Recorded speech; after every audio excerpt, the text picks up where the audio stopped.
On May 1, 2025, we went to one of the public markets in San Jose where we had the chance to interview Mrs. Celeste, a dress shop owner in the market.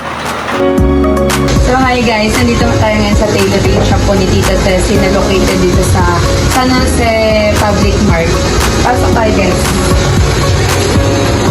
Then yun po, pagpasok natin, makikita natin na meron si Tita dito 1, 2, 3 at 4 po na machine. And ito po pala si Tita Tessie. Dito na po makikita sa button. Mrs. Teresita Celeste, 59 years old, live in Bagong Sikat, San Jose. She started sewing at age of 18 and currently owns a tailoring shop.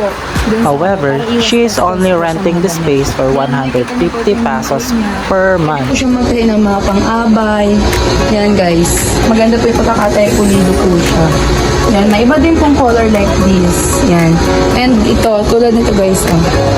Yan, gumagawa din po si Tita ng ganitong mga pants ng OM po.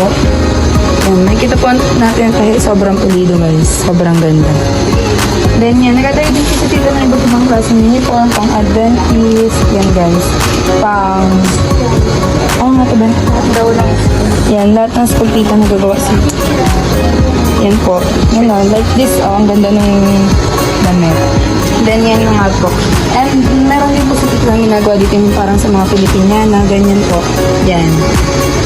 Ito po. May iba't ibang design, color. Yan. Yan po. Sobrang ganda. Sobrang pulido guys. Ang ganda yung pagkakasya. And hindi po manit yung tela niya. Kasi nga po pag Pilipiniana, pangit pag manit yung tela niya. And kasi may iba't ibang uniform. Kasi ito pa po, may ano po, may uniform ng pang-inventory ba ito? Nurse. Pwede sa inventory, pwede sa nurse, yung guys. Ayan. So ngayon po, nagatay si Tita ng ano, uniform ng pang-maranata.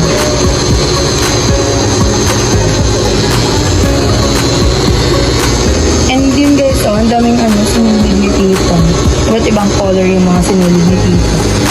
Mga pang-design pa si Tita. Yan.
Mrs. Celeste's story is not just her own.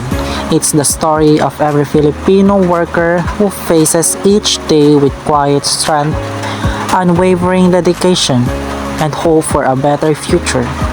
Her hands may bear the weight of labor, but her spirit carries the pride of a nation. As we end this journey, may we remember her not only as a worker, but as a symbol of resilience, sacrifice, and the enduring heart of the Filipino people.